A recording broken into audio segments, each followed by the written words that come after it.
So then the situation with Steve Rifkin, right?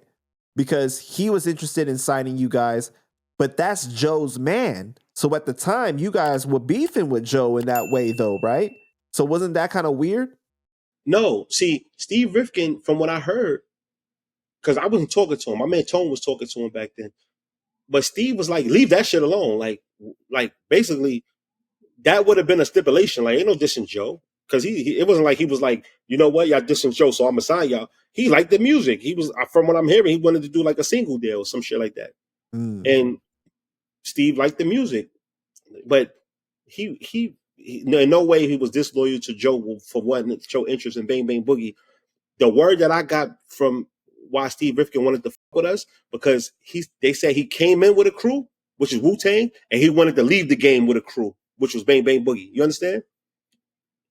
So he would have still been interested in signing you guys, even though that Cuban would have been a part of that? Yeah. Because at the end of the day, Cuban was about to get off that vibe. From what I was, Cuban didn't want to diss Joe. Cuban wanted to just show Cuban was just happy that he was like back in the game. He didn't leave the game because he was still doing reggaeton and doing shit with Don Omar, Maya, and everybody. But he was just happy to be back, I think the way that he described it was that you guys being young and hungry gave him life, like basically gave him energy to like want to keep going. You know what I'm saying? Yeah. To this day, Cuban is good. I probably hit Cuban on the internet once or twice. It's just that everybody nowadays is just all over the place. But I don't got no bad feeling towards Cuban. Like, Cuban, good money. Cuban is good. Cuban was the first person to put me on a stage in front of 7,000 people to perform. And it's to this day, like, I'll get on any stage and perform because of that experience. So Cuban brought something good to my life, Cuban, good money. All right. Well, I was going to address that later, but let's get to it then. All right. The whole time you were locked up for over 15 years, right? He never went to visit you, didn't write you. Did you feel any type of way about that? No, because at the end of the day, I had just met Cuban. So I knew Cuban for 7 months, like really him prior to going to jail. It's not like I grew up with Cuban. But you guys built like a brotherhood though, right? So like, yes, we did. And I put myself on the line, for Cuban. But I didn't give a because the shit that I was doing in jail, I don't think he get down like that. Because the shit I was doing, I needed a different kind of friend. You know what I'm saying? Fuck rap. I needed some nigga that was gonna help me get some money. You know what I'm saying? Right. I didn't give a about no rap. You heard? So, I mean, I'm not saying I didn't care about Cuban, but I think, when I went to jail, I thought about rap. I was watching everybody. I was happy Corey Guns was on a hit song with Lil Wayne, and the people that I came up with was still buzzing and doing their thing. From P to even Hope when he got released after he beat trial, I was happy to hear Hattie Racks and Dice Peso and all of them. But I didn't give a about no rap. You know what I mean? And Fred the God, I was happy that Fred the God started getting his respect and his just due. I was on some jail shit. If a nigga couldn't help me get no money, I don't give a about that shit. You heard? Did you watch the videos of our interview where he apologized to you and Hocus for that? Man, roll the clip. So all I could do as a man is say, my apologies for not going to see them brothers, when they was in the hard times. And, they could act like it don't hurt, but I know it hurt because I know if the love is real, it's going to hurt. But I just didn't want that love to hurt those so much that you go to my enemy and be acting like, like that's the same as me. Like, it's not. That man is not the same as me. And, and he got more opportunities, I guess, over there. So it's a win-win for them. If they play like this neutral shit. So it's okay. Let me tell you something. I've been watching y'all interviews from my jail cell because I had access. You understand? So I saw everything. Everything. I was not out of touch.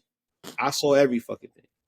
But you familiar with the content? With the platform.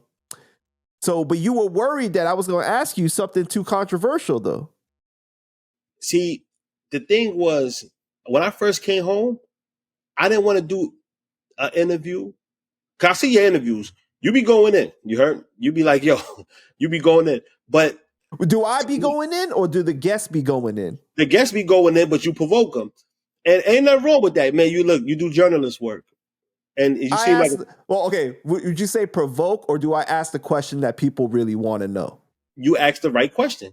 Okay. But sometimes now you got to be careful because things will become incendiary, right? It can inflame other shit. So, like, when I first came home, I did a few interviews and stuff, but I was just wanting to see where I fit in this new society. You understand?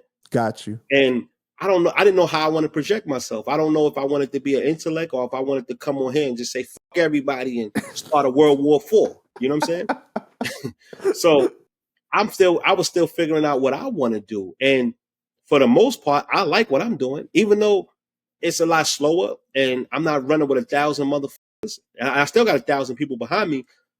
I'm more on some positive shit. I'm kicking storytelling shit. I'm just taking it back to the essence. And if you like it, you like it. If you don't, you don't. I be performing this shit in front of mad crowds. You know, just positive. I ain't gonna say positive. It's just not. I'm not drilling. You know, I'm just hitting you with good lyrics. So now I can just come up here and be intelligent. You know what I'm saying? Right. And be who I normally was. Because even before, and if you go to YouTube and look at my old videos, I got a song called Little Nigga and Castle Hill. When I was 18 and 19 years old, I was spitting bars. So, and I had a deep thought.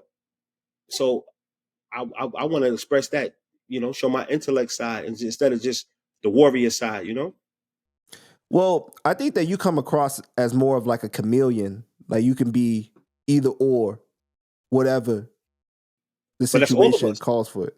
That's everybody, right? Because when we grew up, and we're like, I done been at the top of this society and at the bottom of the society, right? So I done seen this society from being in corporate offices, right?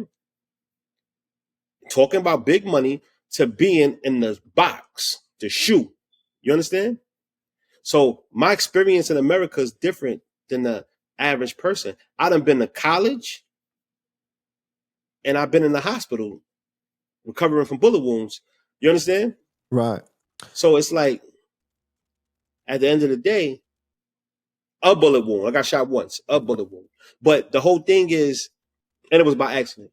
But the whole thing was, and I ain't do it. Somebody else did it, shot by accident. But I don't want to say that. I'm not no cheddar ball.